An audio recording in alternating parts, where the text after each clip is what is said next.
welcome everyone. Good to see you here. There's plenty of room if you want to come down closer. What I want to do with my colleague Lori McKenzie today is talk about how we might advance women's leadership. And I thought what I would do to get us started on that is give you a sense of where we are in terms of women's leadership in the United States today. So the slide here, when you take a quick glance at it, what you will notice is that women are underrepresented and continue to be underrepresented at the top levels of all sectors of our society. So the first two bullet points show us the dearth of women in the corporate sector. If we drop down to the third bullet point, we see that women make up only 18% of our Congress. And this was after a year which supposedly just was a watershed of women entering Congress. We're still at only 18% women. University presidencies of our top research universities, only 17% of women. And as low as these numbers are, if we were to drill down and look at women of color, they're considerably lower. Now, this is actually really quite surprising in one way, and that is it's been over 30 years now since women started outnumbering men and they're earning a bachelor's degrees. So any of you who are here from the class of 1980 or 1985, you were in college about the time when that tipping point happened. And if you graduated in, say, 1990, you were at a period of time here on the farm when people were very optimistic about what was going to happen with women's leadership. Matter of fact, if you read books at the time about gender equality, the last chapter says, now with women flooding into college and getting bachelor's degrees, it's only a matter of time. But here we are, 30 years later, with these numbers. And we might think about why this is a problem, and maybe that seems obvious to people who come to a talk on women's leadership, but I want to point out that in addition to this being a problem for women, there's a societal cost to this. We have to ask ourselves what important questions and problems aren't being solved by our companies, our governments, and our universities if women's voices aren't being more fully included. Or to flip that around and be positive about it, think about what we could be doing in our governments, in our universities, and in our companies if we were more fully drawing on all the talent that women bring to our society. So that's what I want to talk about with you today. Clearly these numbers are low for all kinds of reasons. I teach a class, one of the freshman Thinking Matters class, on this topic, and we spend the entire quarter talking about all these reasons and how to get beyond this.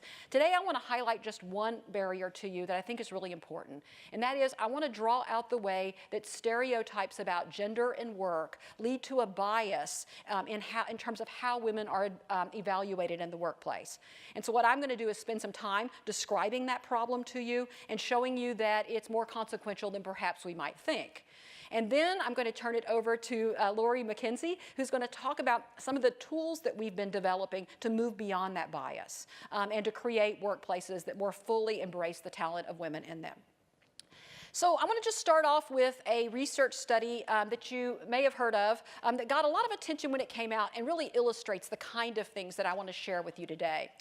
And as this picture shows here, the context of this study is orchestras and the hiring of musicians into orchestras. So in the 70s and 80s in the United States, women made up only 5% of all orchestra musicians. So this was a really male-type space, and we do a lot of work at the Clayman Institute in Tech, and I think about this, and this was more male-type than tech is today, okay? The orchestras, major orchestras around the country, became concerned that perhaps one of the reasons there were so few women is that there was a bias against women in the audition process. And I think about that, in the 70s and 80s, somebody making that suggestion, I'm sure there were lots of people that thought that that seemed ridiculous and doubted that that was kind of the right answer. But to these orchestras' credit, what they did, rather than just debating whether or not this was the case, they decided to do an experiment and find out. And we're always trying to urge the companies we work with, do an experiment, let's see. So what they did is they introduced a screen between the musician auditioning and the panel of judges, okay? So that the panel of judges could no longer tell if the musician was a male or female. Now, to make it a really good experiment, they found out they also needed to put carpet down on the floors because heel clicks were giving it away. So they wanted to make it a really nice experiment. You couldn't tell who this person was. And what they found was rather dramatic. That is, the introduction of the screen increased the odds that a woman would make it past this first round of auditions by a full 50%. So it made a really big difference, okay? If you fast forward to today, women make up 25% of orchestra musicians in our top orchestras, 40% overall, still not at parity in orchestras, but this screen really did make a difference. I lead off with this example because it illustrates the two things I want to talk about with you today. One is that stereotypes about gender affect how women are evaluated. Without this screen, women were not being seen as competently as they actually were. And secondly, the screen. There are going to be tools that we can develop that are going to allow us to block the negative effects of stereotypes on how women are evaluated. Now, we're not going to be talking about screens later today. We're going to have to be more creative than that, right? But since most of us couldn't live our work lives behind a screen and wouldn't want to, but we do have some tools, I think, that can help us get beyond bias. So that's where we want to get to today. So I'm going to end up with this as my conclusion, okay? And then we'll work on getting there. I want to first show you how stereotypes limit women's leadership, okay? But all the way through, I want to draw out one more thread. And it's not only that these stereotypes are limiting women's leadership, they're actually interfering with the goal of having meritocratic workplaces. Meritocratic workplaces that are essential to innovation and discovery. What I mean by that is this. If we want to be as innovative as we can be, and if we want to discover the best scientific findings we can find on our universities and in our companies, it's essential that the best ideas and the best talents rise to the top. And if that's not happening, then we're interfering with the goal of meritocracy in addition to limiting women's leadership. So let's talk a little bit about how this works. My job is to sort of review some of the social science and share some really cool studies with you. But before doing that, I want to talk a little bit about the word bias itself. Bias is a word that often people don't like, right? It has kind of this ugly connotation to it, as if you're calling someone sexist or racist or something. But that's not how I'm going to be using the term here today. When I talk about bias, it's simply going to be an error in decision making. Okay, so if we think about the orchestras again, I think we can safely assume that most, if not all of those judges wanted to hire the best musician possible, right? They didn't get out of bed in the morning to discriminate against women. That wasn't their goal. They wanted to hire the best musician possible. But for reasons I'm going to explain, once they saw the gender of the musician, that affected how they saw that person's abilities and skills, okay? What we're going to see here today is all of us are prone to these sorts of biases. They're unconscious biases, if you will, okay? Which is the bad news. But the good news is going to be that there are procedures in place that we can put in place that keep us from acting on these biases. So I always describe this as kind of a no blame, high responsibility message. So that's bias. What does that tell us about how stereotypes work? So the key idea about stereotypes that we want to talk about today is that stereotypes function as what we might think of as a cognitive shortcut in information processing. So let me just talk about the orchestra one last time. Imagine that orchestra is auditioning like 100 musicians for just 2 or 3 openings. And that would not be uncommon at a major orchestra. If you're one of those judges, that's a lot of information to take in, right? 100 different people performing, you're having to keep all that information straight. In those information-heavy contexts, we understandably look for shortcuts to help us process all that information. And that's not a bad thing. I mean, none of us today in our jobs, as busy as we are, could get anything done at work if we didn't have some sort of shortcuts that we took in processing that information. But unfortunately, stereotypes about gender and other categories of people function as one of those shortcuts. And when they do, they're going to create some, I think, undesirable outcomes. So how does this work? This slide here summarizes 30 years worth of work on stereotypes. So if I'm going through it quickly, 30 years. So what the research shows us about stereotypes is that we instantly, within milliseconds, sex categorize any person we interact with. That is, we take notice of whether we think that person is male or female. And we do it in just milliseconds, okay? Cannot help doing it. In the United States, we do this with race as well. So the things I'm going to talk about with gender work for race as well in the United States. In other countries, they have different things that they may instantly categorize people on, but in all known societies, sex is one of those. Why is that important? Well, once you put someone in a category, or put anything in a category, you unconsciously or implicitly expect that person to be something like that category. So research shows here, with data from over 30 countries, that what happens when we categorize someone as a man is we're more quick to associate him with leadership. All the words that have to do with leadership. We can make these quick, unconscious mental associations with leadership. Whereas with women, instead, we make slower associations with leadership, but quicker associations with things like being a supporter, a follower, a contributor, but not a leader. What this means is that for men, we tend to expect men to act more like leaders. Psychologists call this agentic, to act active and capable of getting things done, and decisive in the way that leaders act. Where we expect women to be warm and communal, nice, concerned about others, the kind of things we might expect of someone who is being supportive. And we certainly don't expect women to be dominant and assertive, okay?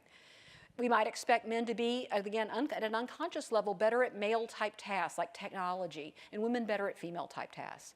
These stereotypic expectations that occur out of awareness are important because they frame or shape how we judge people's performances, such the very same performance looks slightly different to us if it had been offered by a man versus a woman. And we saw that in the case of the orchestras. The bottom bar, the problem with this then, when we're thinking about the world of work and how people might advance into leadership, is this then, these quick associations affect how we evaluate people in the workplace, whether when we're hiring people, thinking about promoting people, who to put on projects.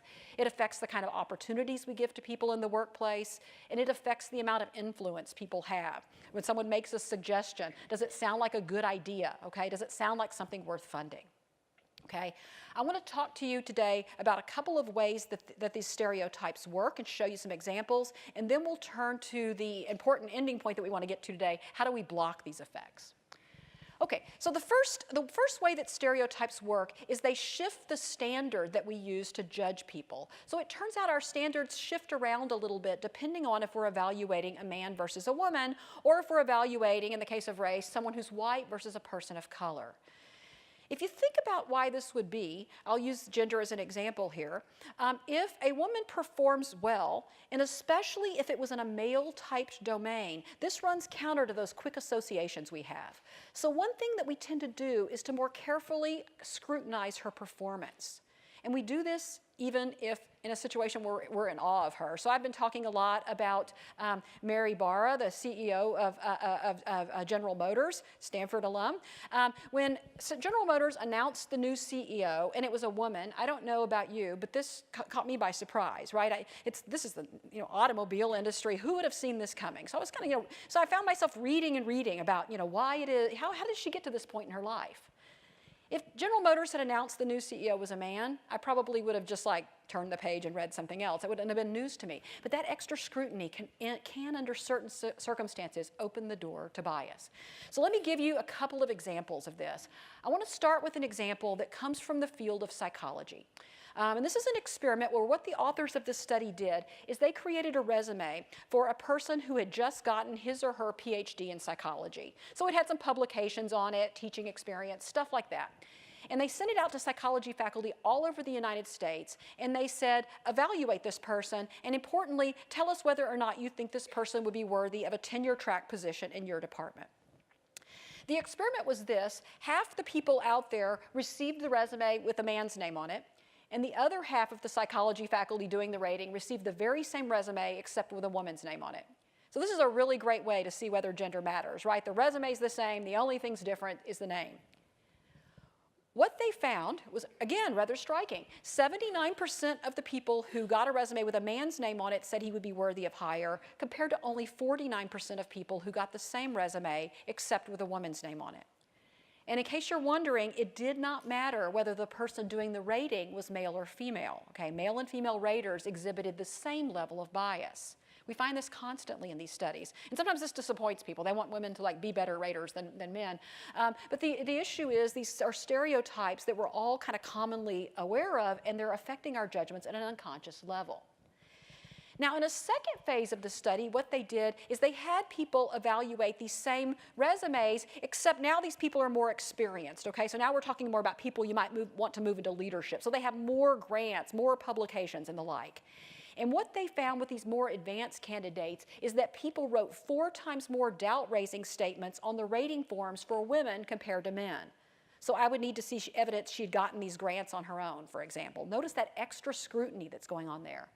Or it would be impossible to make such a judgment without seeing teaching evaluations. Now, if you think about it, a teaching evaluation and wanting to see people's teaching evaluations before you hire them as a professor, that's a very legitimate thing, right? I would hope that we would want to see that. But the criteria is being enforced more rigidly for women than it is for men.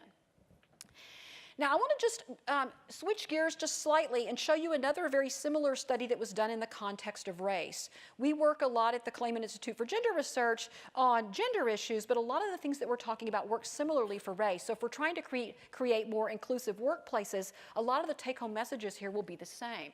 So this study was done in 2014, and what the authors of the study did is they created a legal memo that was ostensibly written by a third-year law associate named Thomas Meyer, who had gotten his law degree at NYU. And in the memo, what they did is they embedded it with certain numbers of errors. So there were some spelling errors, there were some factual errors, and there were some analytical errors. And then they sent it out to law partners and asked the law partner to rate the memo and give the person some feedback on how they were doing. So the experiment, very similar to the last one. The only difference was that half the people were told that Thomas Meyer was white and the other half were told that he was black, but the memo's the same. And what we find is this. There were 3 times more edits and comments written on the black Thomas Meyer's memo compared to the white version, okay? Again, the same memo. And they were twice as likely to find mistakes. So notice again that extra scrutiny that's going on for the person for whom people probably didn't expect they were going to be as good to start with. They were doing what they were supposed to here, right? They were supposed to be finding the mistakes, but the person over here was getting kind of a leniency bias. And this is what we see a lot in these studies, is this extra scrutiny of women and people of color with criteria that's very legitimate being applied more rigidly to them. This affected how people rated the memos, not surprisingly. The rating was considerably and significantly higher for white Thomas Meyer than for black Thomas Meyer.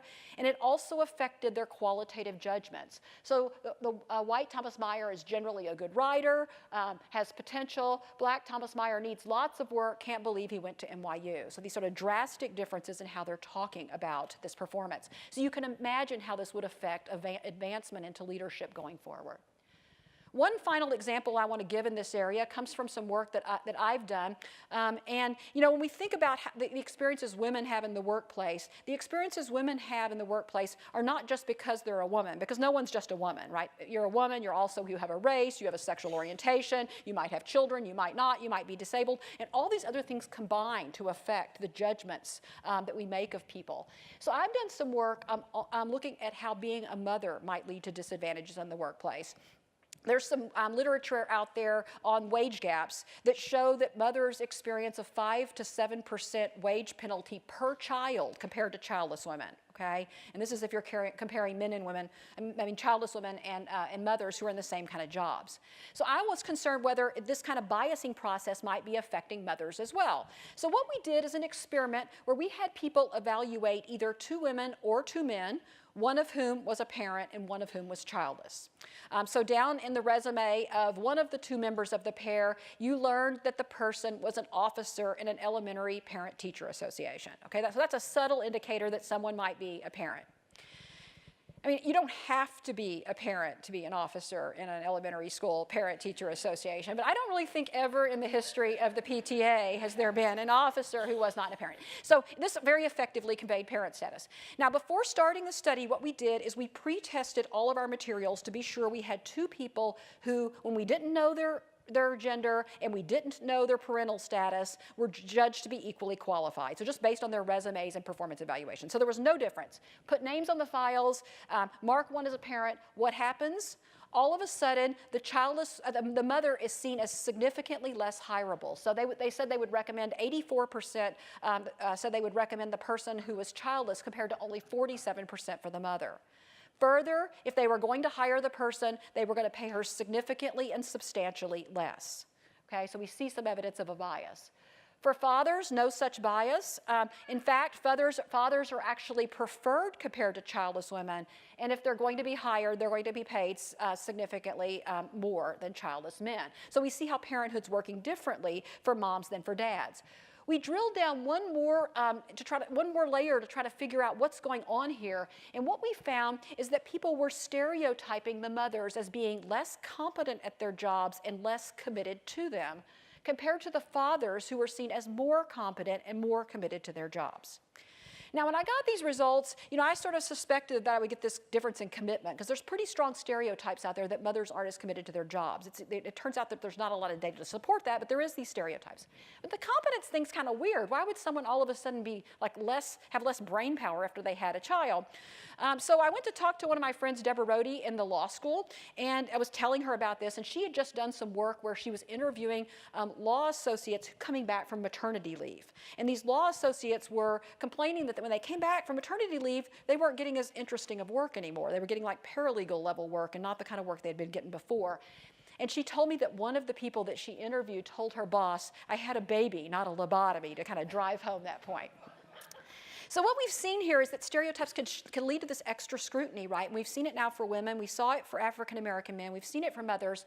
We might ask whether or not women might be able to overcome doubts about their competence and get beyond the effects of stereotypes. I mean, what stereotypes are doing is causing us to see people as less competent than they are. Could we get past this barrier by asking women to self-promote?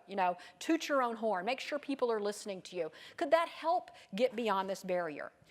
Well, Lori Redmond has done some interesting work in this regard. She's done a series of experiments where people are evaluating people who are interviewing for a job. So if you were in this study, you'd be watching somebody who was interviewing for a job, and then you would give feedback to that person. Half the people are interviewing women, half the people are rating women, half the people are rating men, and half the people are rating people who are modest. So in the interview, they talk about what they've done, but maybe they give credit to their teammates, or I got lucky, or something like that. The other half are evaluating people who are self-promoting. So you can imagine this person, I drove sales, I did this, a lot of the language of I. So the question is, does this work? We often tell this to women, you need to self-promote. If you don't toot your own horn, no one else will. I don't know if you've heard that saying. It's interesting, that's a very Western saying. In certain Eastern countries, there's the corollary statement that says the loudest duck gets shot, okay? That means something different than, toot your own horn. But at least in the United States and many Western countries, this is what we tell people. Does it work? Well, it turns out for both men and women, yes. People who self-promoted, both men and women, were judged to be more competent than their more modest counterparts. So it raised people's sense of perceived competence. That's a good thing. But for women, it also decreased their likability. So these more self-promoting women were seen as more competent, but people didn't like them, okay? What's going on there? Well, our stereotypes about women are that they should be modest, not dominant or assertive. So this was a violation of a stereotype and was creating what scholars call this likability penalty. Men occur no such penalty, okay? The more self-promoting man was just as like as his more modest counterpart. Now, you might think, so what? If I'm interviewing for a job, I want to be seen as competent. That's more important than likable, right? That is the trade-off. I would rather be competent than likable, right? As my colleague Maggie Neal here in the Graduate School of Business likes to say, if you want to be liked, get a dog. This is work. But it turns out it matters, okay? For the man who was more self-promoting, he was more likely to be recommended for hire. People liked him and they thought he was competent. That's a win-win. But for the woman who was more self-promoting, she was no more likely to be hired. People didn't want to hire her because they didn't like her, and they didn't want to hire her more modest counterpart because they didn't think she was very competent. Okay, so this is a bad trade-off, right? This likability penalty is especially important for women as they move into leadership roles, because leadership roles are really about sort of enacting more agentic, self-promoting behavior to some extent, okay? So if we're trying to advance women's leadership, we've got to get past this likability penalty. I want to show you one more example of the way stereotypes work, and then we'll turn to solutions. And that is, stereotypes also can shift around the very criteria we use when making decisions about people. So I'll just show you this particular study. This study, the context is people are being considered to be hired as a police chief. So police chief is a leadership position, head of the police department. It's also a kind of male-typed job. And so what the authors of this study did is they created resumes for 2 candidates for police chief, okay? And they created them to be equivalently qualified, except one person had more education that was relevant to being a police chief, and the other person had more experience. So these are kind of 2 criteria you might care about, and one person's strong on one and one's strong on the other. And that's often when we're making hiring and promotion decisions, that's how it is. Somebody seems better on this hand, but the other one's better on that hand. So in the first phase of the experiment, they have no names on the file. We don't know who's male or female or anything else about them except what they've done on the job. And what we find is that people overwhelmingly prefer the person on the left. And when they're asked to justify their choice, they say he has more education or this person has more education. So all this is telling us is that in this population, people are weighting the criteria of education more heavily than they're weighting experience. Okay, so that's all we've learned. In the next wave of the experiment, what they do is they put names on the files. They get a different set of raters to rate the two applicants, okay? And now we have the man's name on the file that has more education and the woman's name on the file that has more experience. So what we would expect here is that people, based on what we learned in the first condition of the experiment, we would expect that people would prefer the man because he has more education, and education seems to be the criteria that people were weighting more heavily. And that's what we find. Okay, so people preferred the man, and they asked to justify their choice. They said he has more education. What gets interesting is this third condition, okay? Now we grab a different set of raters, okay? We give them the same two resumes. We just swap the names around. So now the woman's name is on the file with more education. And I've seen a couple people in the room laughing. They see where this is going, right? So if education is the criteria that carries the day, if it's where we're weighting things more heavily, we would expect that the woman would be chosen for the job. And all the people shaking their heads are betting no. Wouldn't make any sense if this was in my slideshow, if that was what happened. And instead what happens is they still prefer the man, and when they justify their choice, it's because he has more experience.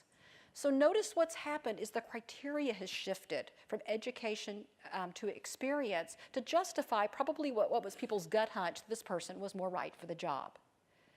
Okay, so we've seen a lot of depressing stuff here on reunion weekend back on a sunny day on the farm, right? We've seen how stereotypes shift our criteria around, our standards around, the likability penalty, all this. Let's end on a positive note by talking how we can get beyond these effects, okay?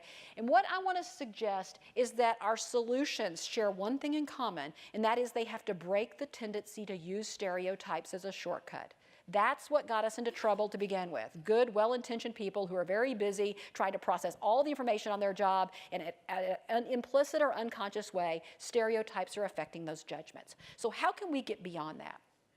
We've been doing a lot of work at the Clayman Institute on a project that we colloquially like to call C-Bias, Block Bias, working with companies in the Silicon Valley and beyond to first help people see bias in their workplace. Because these biases are unconscious or implicit, they're often hard to see. So what can we do to help people see bias, and then what kind of tools can we devise to block the use of that bias? Well, on the seeing bias front, one thing that really helps is teaching people about how stereotypes work. Once people understand how stereotypes work, they tend to be more careful and thoughtful in their own decision making. So this is a good first step. However, it's not going to take us all that far, and I think we all know why. That is, any kind of education or training that you've ever had, even if it was really impactful, right, it impacts you a lot today, and maybe next week, and the week after. It's like a New Year's resolution, right? We're good in January, we're still okay in February, March comes, it's gone. These things wear off, and I think about this on reunion weekend. Every time I'm on campus, I think about, like, what if I could remember all the stuff I had learned at Stanford? I hadn't forgotten any of it. How smart I would seem. These things wear away. So we're going to have to do something more than just educate people. We're going to have to change the way we work. So what I want to end with, and then I'm going to turn it over to Lori, I want to talk just a little bit about what organizations can do to get beyond bias. And then Lori is going to talk about what we as individuals can do, okay? And that's how we'll end up today. So in terms of what organizations can do, there's really two broad buckets of things that we like to work on. The first is that we can change the stereotypes about leadership, or more generally, change the stereotypes in our organization about what success is like. So in the case of leadership, even though we know that leaders embody a diverse array of traits, people's stereotypes about leaders are very narrow. They're the Steve Jobs of the world. These born geniuses that drive change. Even if they have to step on people, it doesn't matter. We have this sort of stereotypes about leadership, and that causes women to not see themselves as being as leader-like, and it causes people judging women's performances to not see them as being as leader-like. The Association of Women in Science is an interesting example here. This is a group of women's groups that are across the 22 professional science societies in our country, so like the American Chemical Society, for example. And what they noticed is that women were winning very few career achievement awards, the awards that signal that you're just at the pinnacle of your career. Very few women were getting them, even though the pipeline of women was getting fuller and fuller. So what they did in some of the societies was an experiment where they changed the words they used in the call for nominations. And rather than describing the person as just being a genius and path-breaking, they said, please nominate people who've had considerable achievements in their career. And that makes sense because these were career achievement awards, right? But that language, changing that language, caused many more women to apply for the awards and for women to start winning the awards at a higher rate. So broadening stereotypes about leadership and success can be useful.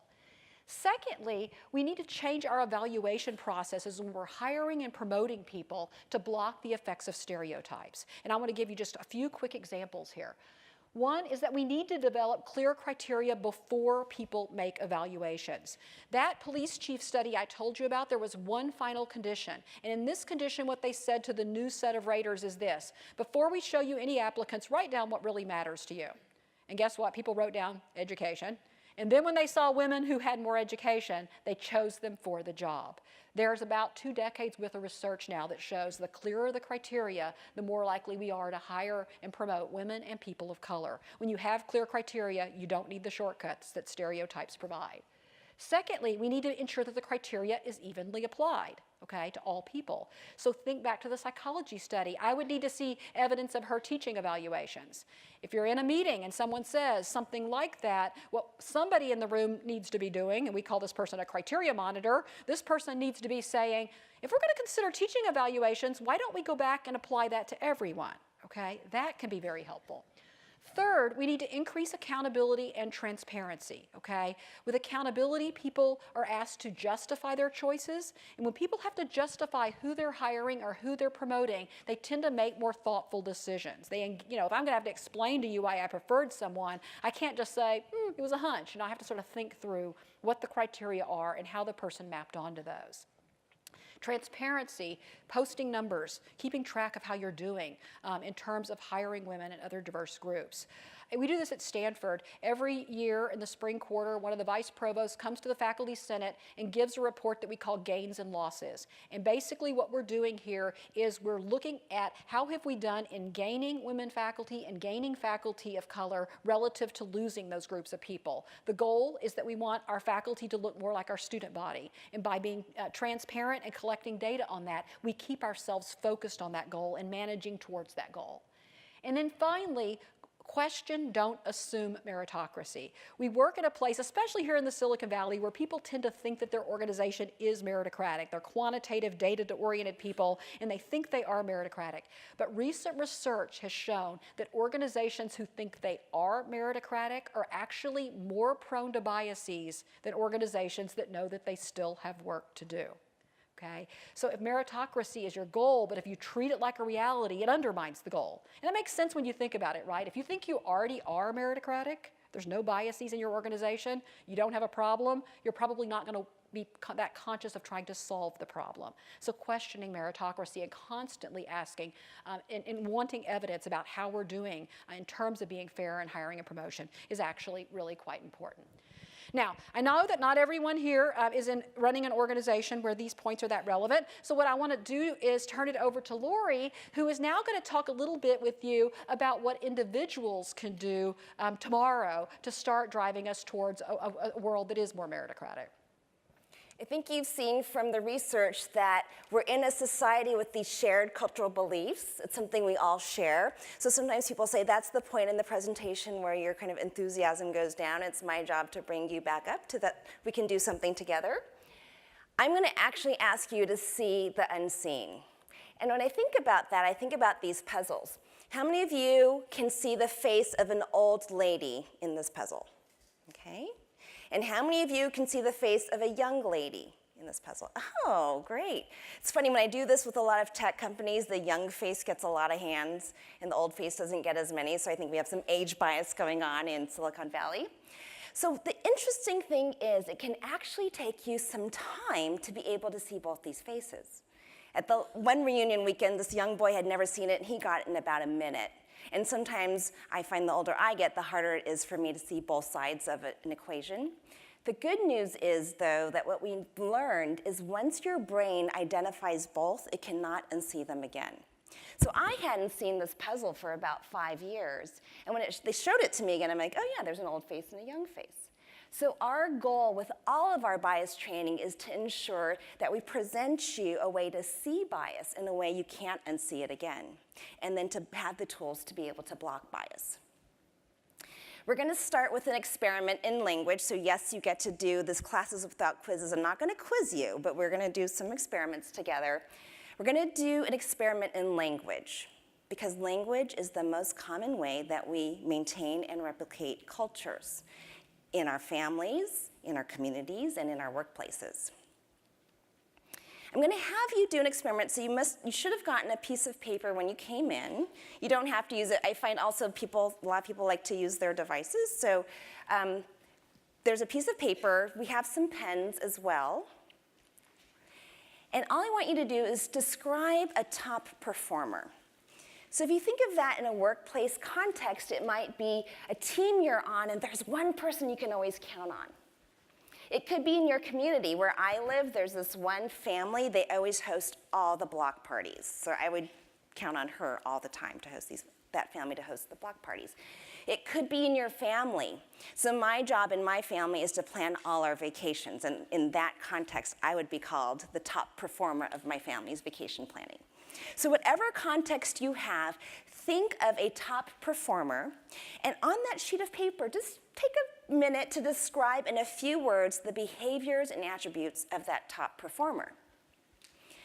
Doesn't have to be a complete sentence or a resume, just a few words to describe a top performer, whether it's at home, at work, or in your family.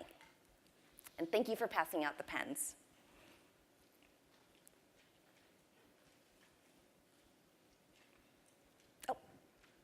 Pen here?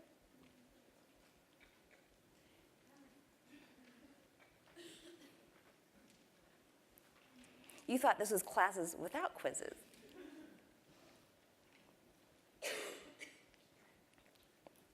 So think of that person in particular, not a general top performer, and a few words to describe the behaviors and attributes of that top performer. Okay? Does everyone have at least one word down for their top performer? Great. Now, here's the thought experiment, and I'm going to show you two descriptions, and they're written differently intentionally. So this is never going to be how it would show up in life, but just come along with me on this journey of this thought experiment. Imagine that I've taken that top performer away, and I'm going to show you the description of two different people, and I'm going to have you pick the person to replace your top performer. So for example, in my family, if I no longer were planning our vacations, I'd say to my family, pick the person to plan the top vacation, right? So in the workplace, it could be on your team. Imagine that person got recruited or promoted out of your team, and you're looking for a replacement. And I'm going to ask you to pick description A or description B to replace your top performer. Okay? And yes, they're written very differently. This is just an experiment. Now, how many would replace their top performer with description A? Okay, I would say it's 15%, 20%. How about with description B? Okay, maybe 75%. All right. Interesting, did you notice I've been priming you all the time by saying top performer, top performer, top performer? Notice how language has created an association of a type of person. And even when you're asked to pick a substitution for that person with just 4 words, we're able to do it. 80% of us pick description A. If I had said instead, imagine the person you count on the most to support you in your times of need. Even if that's the same person, you might have picked a different description.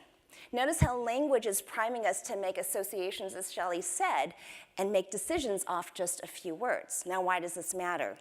Researchers at Rice University went through 400 letters of recommendation for the position of medical chief. Imagine medical chief is the person who's making life or death situations for a lot of people. And the researchers noticed that the more communal language that was used, which is description A, the less likely a candidate was to be put forward. So when I think of communal language, I think of it as the language of we, of community, and of collaboration. The more agentic language that was used, so when I think of agentic language, I think of agency or the language of I I am independently driving to an outcome. The more a communal language that was used, the less likely that candidate was to be put forward. Now, thinking about us doing a presentation on women's leadership, guess what kind of person is more likely to be described with communal language? Women with the exact same qualifications. So the letter writers are the people who most want this person to be considered as the top candidate. And simply by using language that was more communal in nature, their advocacy was less effective. Why does this matter? So as Shelley said, we're using stereotypes as these cognitive shortcuts. Now, are there any native Russian speakers in the room? No, okay. So apparently in Russian, there's 2 words for the color blue. So if I showed you something that was blue and you're a native Russian speaker, your brain would take a slight longer bit to sort it, because you're sorting, is that blue or is that light blue or dark blue? But in English, there's only one color. So if I show you something that's blue, you'll sort it more quickly. So the more binary something is, the faster our brain can make these decisions. The more shades of gray there are, the slower those cognitive processes are. Now, part of what starts to happen is you assume in this binary world that the other doesn't exist. So if I assume that you're very communal, you're a very good team player, I might wonder, are you also willing to drive a decision home? And if you're more agentic, you're more driven, I might wonder, are you also able to be a great team player? Now, here's the thing about leadership. When we're asked quickly to decide about someone's leadership, we're more likely to associate leader with agentic qualities. Even though we want a spectrum of qualities with leadership, when we're making those cognitive shortcuts, we're much more likely to rely on agentic terms in making those decisions. So you can see that the very use of language as an automatic function, seeing somebody who's equally qualified but foregrounding different qualifications, has them show up differently when being evaluated for a leadership position. Here's the kind of list there is. That list is also on the back of your handout for you to use.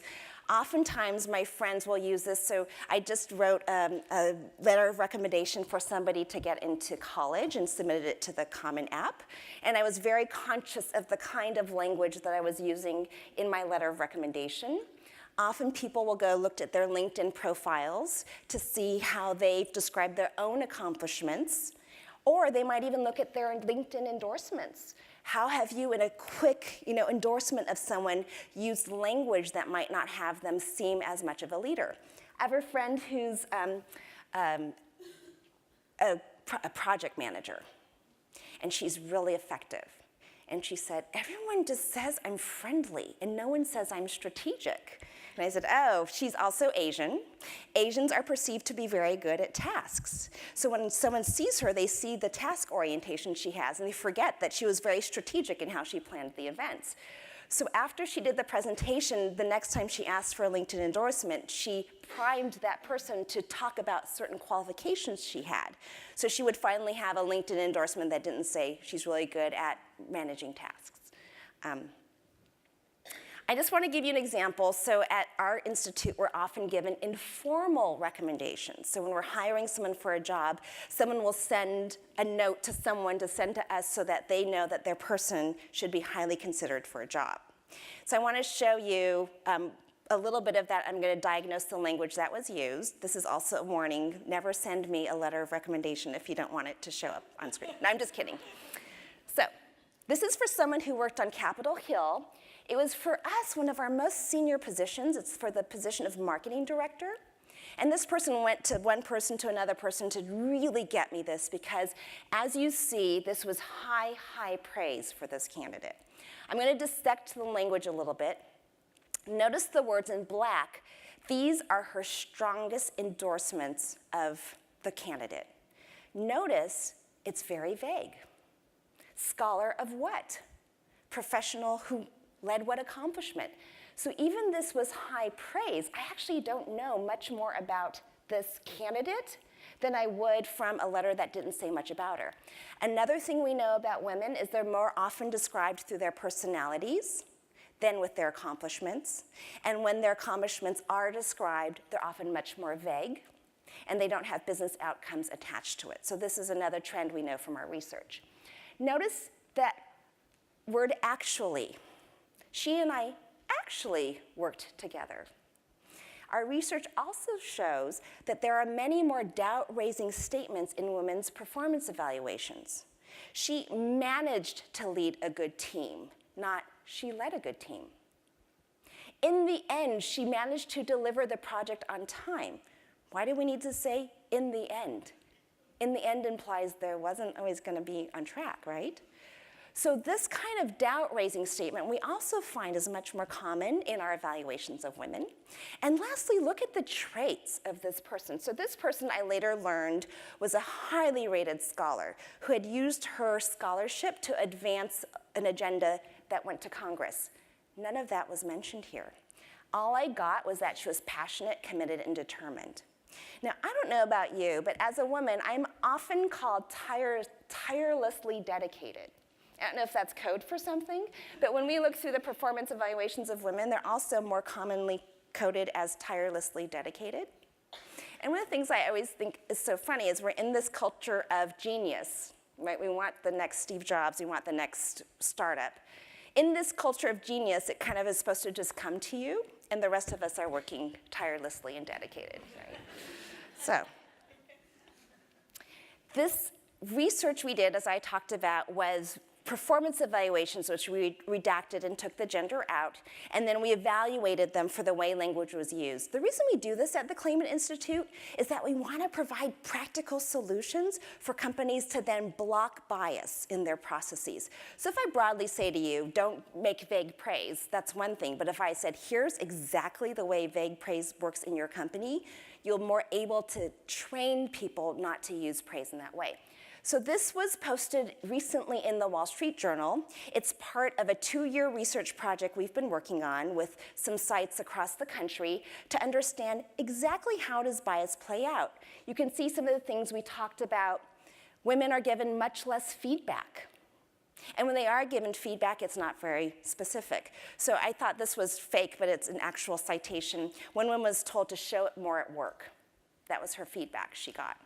I don't really know for why, what would the outcome be, and what would that provide for me to produce more results.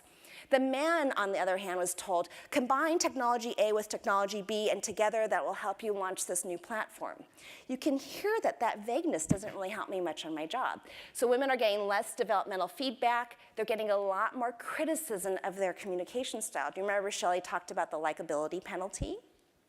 The way the likability penalty will show up at work is you'll either be called not clear and concise at entry level, or off-putting at the senior level. So we notice the way communication shows up as a likability penalty in performance reviews.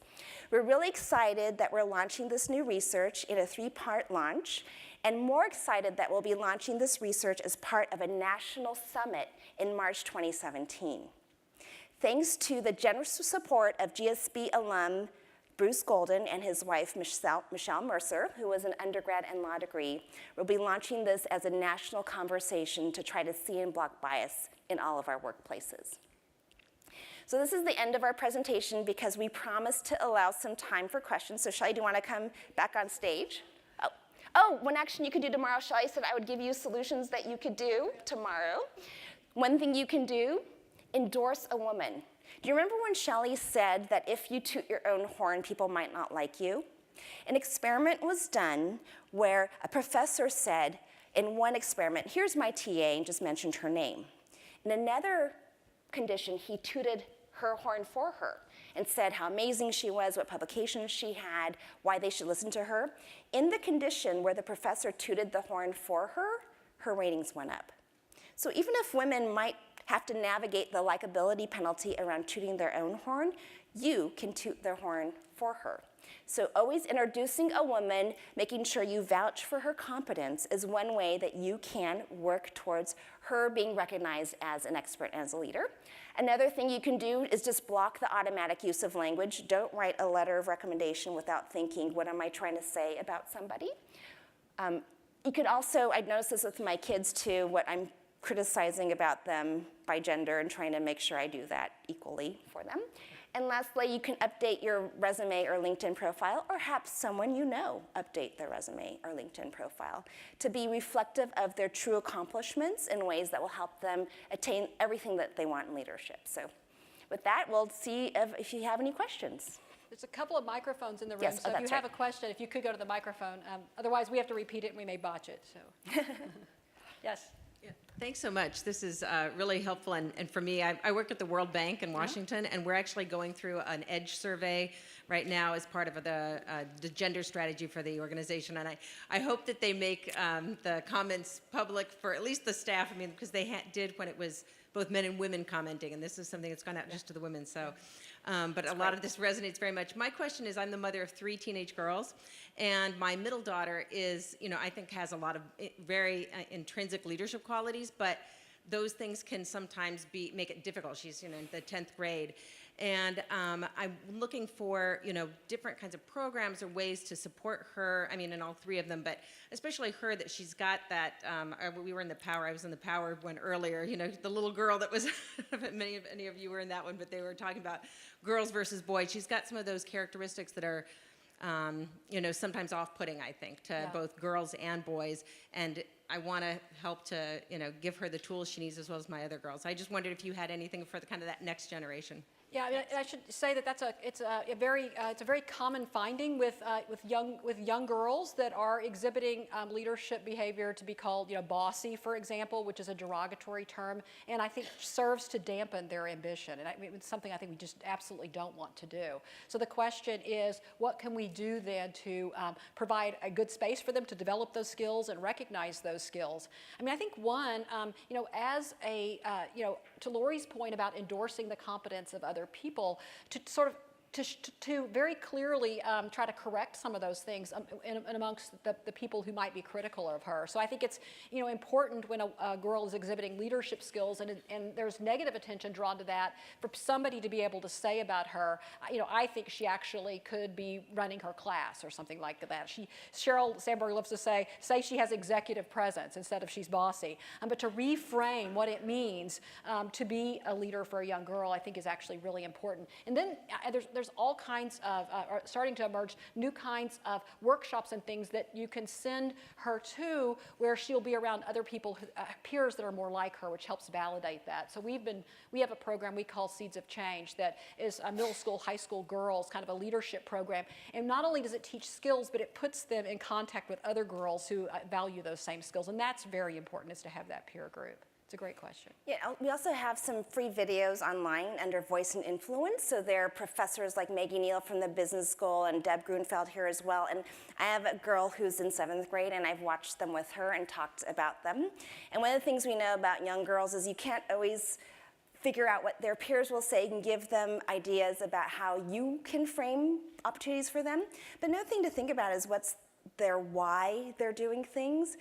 Being in touch with a leadership purpose or a vision purpose or something like that can help you figure out, oh, maybe it's worth having someone call me bossy because I'm going to go change the world. So sometimes our work of Seeds of Change, part of what's in there is helping young girls find the why, and then going back to that why when they do face some of that pushback externally. Okay, so we'll go here and then over here next. Go ahead. Okay. As to the feedback loops and the degree to which women receive positive feedback relative to men, how much has any work been done on looking at the sexuality aspect? Positive input is the language of intimacy at some level, and some men feel far more uncomfortable with that, or knowing how to rephrase or reframe what they want to say so that it doesn't take on context, or that doesn't bother their own subconscious feelings. Right. Has there been any work on this? Yeah, there is some work that shows that is one of the barriers that some men will describe and say mentoring women, for example. I mean, how is it going to look? I mean, hanging out with this woman in a bar. How are people going to read that? And worrying about those kind of things. I think the solution to that is similar to a lot of the other solutions that we've offered, and that is we need more clear criteria about how you do mentorship, how you give feedback. So for example, on the work we're doing with language, we've been evaluating lots of performance evaluations, and the language use is overly creative. I mean, people are writing things that are just crazy in some of these reviews. It's just not good. So what we've been doing is working a little bit on teaching people what kind of things you say, because if you're a manager and you're told these are the kind of things you talk about, and your subordinate knows these are the kind of things your manager is going to say, it's not going to be misread. It's going to be what the company is suggesting that people do. So we have to provide tools to help people Also, do some that. training in mentorship. Exactly. And what's appropriate behavior on the part of the mentor, and what the mentor's own subconscious feelings are during that Yes, very good. interface. Yep, thank you, sir. Yes, we're doing a video actually in our new Voice and Influence series on having effective mentoring relationships, and we talk about the roadblocks, which include protective hesitation on the part of the mentor to give hard feedback, and protective defensiveness on the part of the mentee to hear the hard feedback. So we'll be tackling that next year. Yeah, exactly. Yes. Yes, question over here. Yes, hi. I'm Suzanne Butler. I'm class of 1964. 50 years ago, when I was an undergraduate at Stanford, there were almost no women on the faculty. George Spindler was chairman of the anthropology department, and my one experience with a woman faculty member was his wife, Lois Spindler, and she was a teaching assistant or something along those lines. The gender ratio at the undergraduate level, I think, was 5 men to 3 women. It might have been 5 to 2. I thought that was great, but that was then. My question now is, how much progress has Stanford made on hiring women at full faculty and giving them tenure? Yeah. So I chair the Provost Committee on Faculty Equity, so I usually have these data handy. So I should say at the student body level, we're doing great, okay? I mean, it's, like most universities, really pretty close to 50-50. At the faculty level, at this point in time, amongst our assistant professors, we're 27% female. Okay, so we're a little over a quarter. When it comes to full professors, we're more between 21 and 22%. So about 1 in 5. So we're not where we want to be. That's kind of on par with our peers. So it's not like Stanford's having a unique problem here, but we're not where we want to be with that. And I think there's a real concerted effort, especially on trying to hire women in the STEM fields and in the business school, where women are especially in low numbers, and importantly trying to hire faculty of color as well. But we're not where we want to be at this point yet with that. Partly this is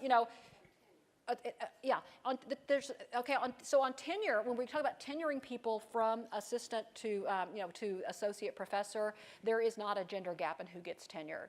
And this I think the university has given a lot of thought to how it is that we are evaluating people for tenure. So it's not that gender never matters, but overall the pattern looks really pretty good there. So our question, I think, is really about, our challenge is hiring people and getting them here. And then I think we're doing okay on the other dimension. I see we're almost out of time. Maybe we could do one more question, and then I'm happy to answer a few questions individually afterwards. But so I think she was here first. Is that sorry?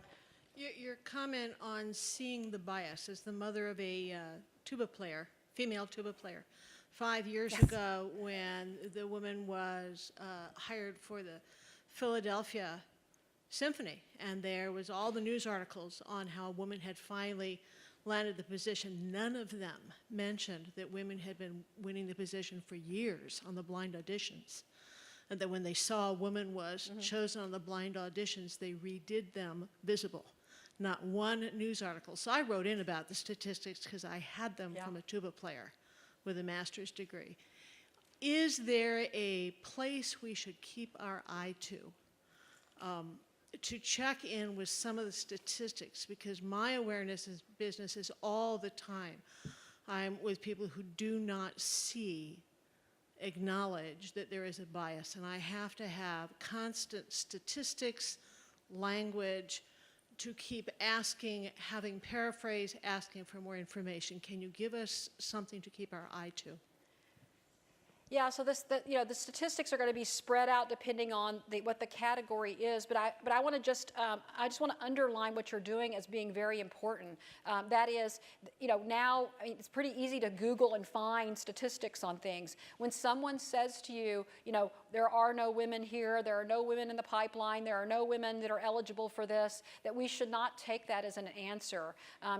That's almost always not the case, right? So if I see, major awards have just been given to people and there's only one woman there out of, all the 10 people that have been nominated, I write and say, where are the women? And often I hear back, oh, no one nominated them, or da-da-da-da. There's all these excuses, but there are women out there, and I think we have to help point that out to people. So I would just underscore that in those situations, if you hear there are no women, dig a little bit and find some for them, because there are women there, and we need to help promote women, all of us, if we're going to really advance women's leadership. And I'll just end by saying again, this is not just about women. This is about, really driving the best innovation, scientific discovery, and solving the biggest problems in our world. We need to have all people involved. If the cure for cancer is in, the head of some young African-American woman and we're not listening to her, we're all losing out on that. So this is something that really affects us at a societal level. Thank you all very much.